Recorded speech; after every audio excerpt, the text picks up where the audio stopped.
What's going on, folks? Today let's talk about my 2025 kayak bass fishing tournament season setup. So first up, we will talk about the motor that I have on this thing. I have a 24 volt 70-pound thrust Minn Kota power drive with all the iPilot features, and having that iPilot function is especially helpful when you are trying to maintain position in any kind of wind or current. And the thing about the Minn Kotas that I love is that you can go into the settings on your iPilot remote or even the app and change the scale of the boat as far as the iPilot's concerned. It starts at 0, you can go up to, down to, so I set mine down to -2, so it's the smallest setting, so that it's not thinking that this is a bigger boat and jerking me all around. It's made spot locking a lot smoother. It's also made the iPilot run a lot smoother as well. And in order to get more speed out of this motor, it already goes pretty fast, but in order to get more speed out of this thing, I put an airplane prop on there. They're like $4. Made a whole video about testing different props and finding out what their different speeds are. I'll link that in the description if you want to watch it. Next up is my gear pod. That's where I keep all the wiring and the battery and the black box for all my electronics, live scope, sonar, that kind of thing. Got a whole video detailing the walkthrough of that. If you want to watch that, I'll link that in the description as well. But here's a quick look at it. So I keep YakAttack box in there. Just has some tools and whatnot in it. Spare parts that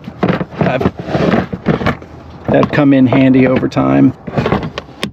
Have my black box in there. Wiring, it's kind of a mess at the moment. 54 amp hour, 12 volt Dakota lithium battery powering both my 93 SVs. It's also where I keep my camera battery up front. Now, on the top of the gear pod, I have two 93 SVs mounted. One side I have my regular side imaging, down imaging, 2D if I want that up, mapping. And then on this side, I have another 93 SV that is solely used for live scope. Using the YakAttack through-hole kit, drilled some holes and created some ports for the wiring to go in. Have a Yak power system set up here to control power to different electronics. And then this is a recent addition, but on each of the 93 SVs, I have a visor mounted now, help keep the sun off of the screens, and got both those from the folks at Sonar Shield. Now, over here on the gunnel on the left side, I have a YakAttack Sidewinder. It's normally used to manage anchor line. You wrap that up there and keeps it neat and organized. I did the same thing with my live scope cord instead to keep the excess live scope cord out of the way. And then a recent addition, picked up the Railblazer live scope pole. This is the Kayak edition, so it's only got the 30-inch pole to it, and I like it so far. I took it to Guntersville last weekend, fished in the Team Kayak Series tournament, and worked great. Simple to use. Has this right here, and you just pull up and it drops your transducer in the water. I did use this YakAttack rotor grip just to give it something to help support it with it extended out that far, and it also has these little bungee cords that go over top of it, help keep it seated down in that thing. And then what I do whenever I want to put it back up is I just go ahead and turn my motor on, start moving. As soon as I start moving, I pull this and the water just pushes it back, and then I'm able to send it the rest of the way. And I just fold that down, go to my next spot, and then repeat. For my measuring board, I have one of the catch measuring boards, and like I said in my catfishing video, it's blue, so it matches my catfishing measuring board as well as my kayak, and I'm a weirdo about things matching. Move that for a second.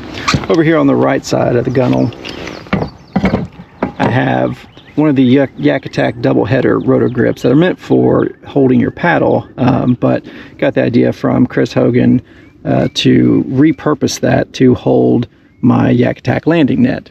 And I absolutely love that setup. I will never, ever, ever go back to holding this thing behind me in a rod holder and grabbing it and whipping it around. There's just entirely too many opportunities for things to go wrong, for it to get caught on, and this has yet to fail me.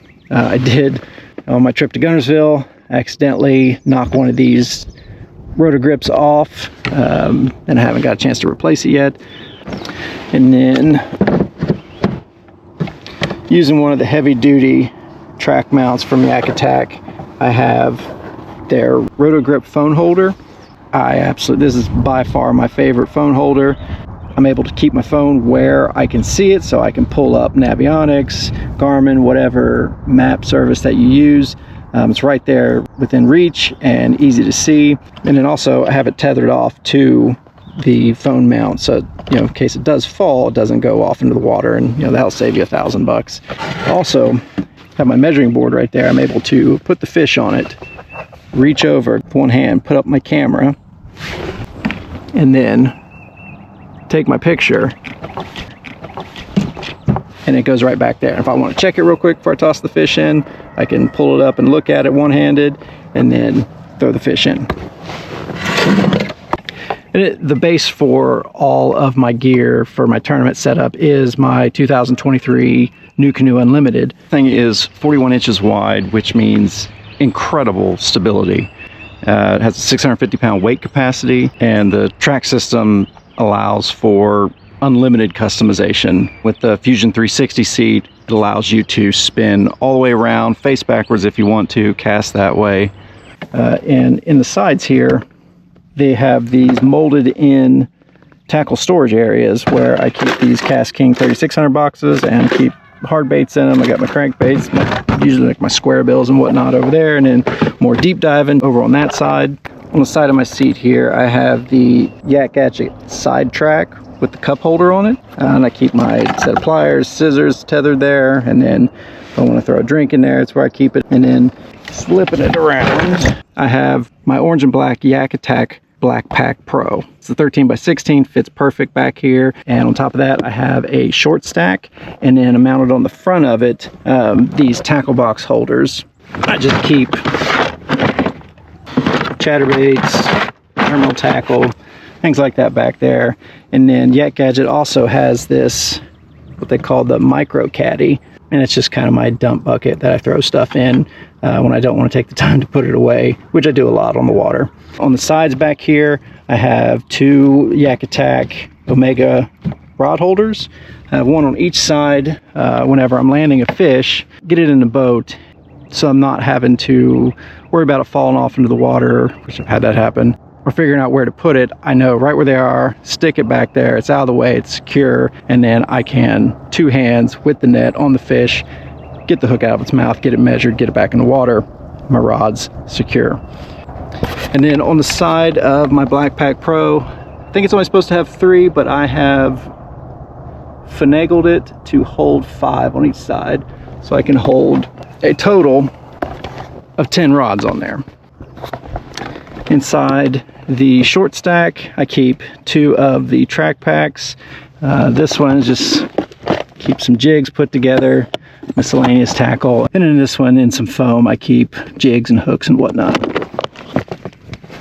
Anything else just kind of finds its way in there. Spare sunglasses, looks like glide bait, and then I got one of Catch's delete plates with the track on it for the NuCanoe, and that's what I keep my camera boom mounted on, and I get so much less wobble on that thing now than having it mounted anywhere else in any other track.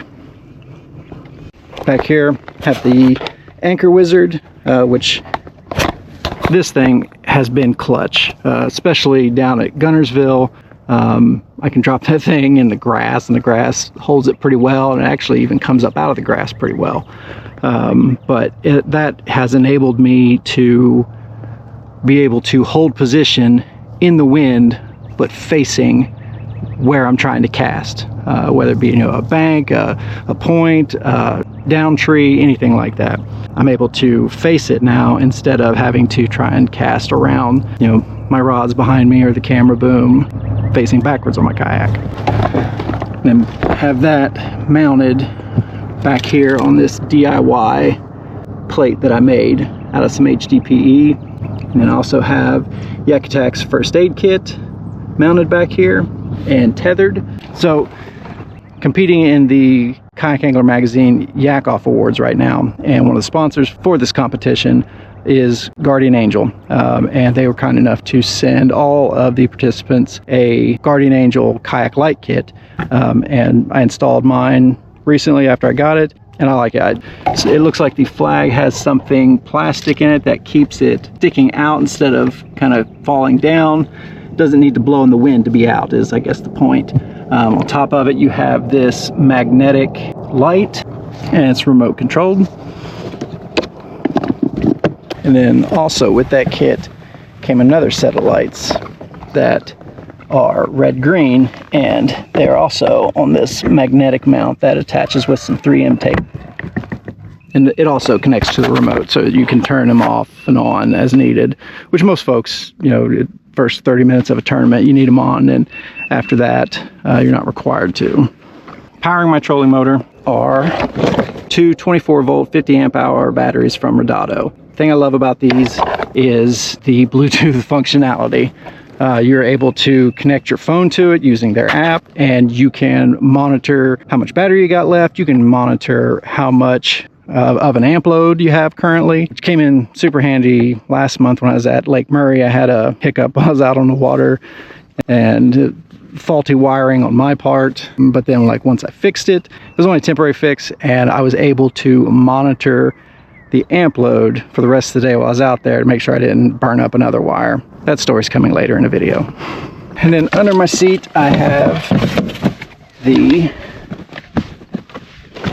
another short stack, and this one I use to keep all my soft plastics. Try to keep them organized. They're a little messed up right now just because I just got back from Gunnersville. But I did do a DIY dividers in here. I like using that so far. It's been nice to be able to keep things kind of separated into groups and not have everything just one big mess in there.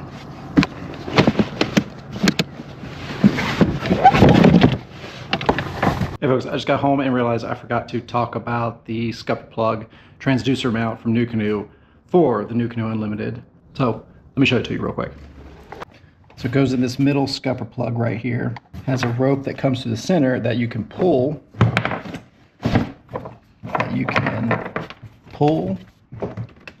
And then lock it up like that. What it does is lifts the transducer up into a recess on the bottom of the kayak.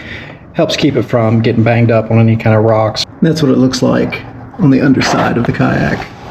When you pull that cord, it pulls the transducer up into that recess. Now when you release it, it comes down. And see, if you have it locked up like that, you're not going to be able to get a good side image. And that's why it's able to drop down like that. You'll still be able to get your 2D and down imaging doing this, but you're not going to be able to get your side imaging.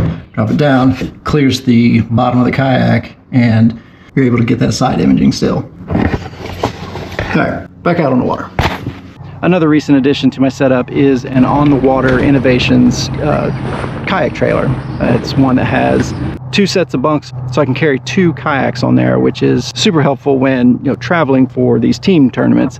My buddy Ron and I are able to ride together, throw his kayak on there, and has a gearbox that we can throw all of our gear in there if we need to, not have it sitting out in the bed of the truck or having to pile it in the back of the truck in the back seat.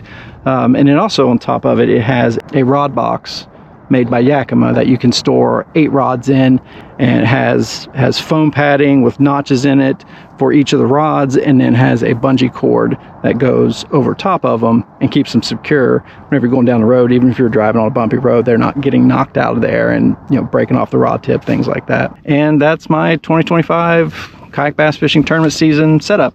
Anything you do that you think would work better, I'd love to hear about it. Please drop it down in the comments, and as always, thanks for watching.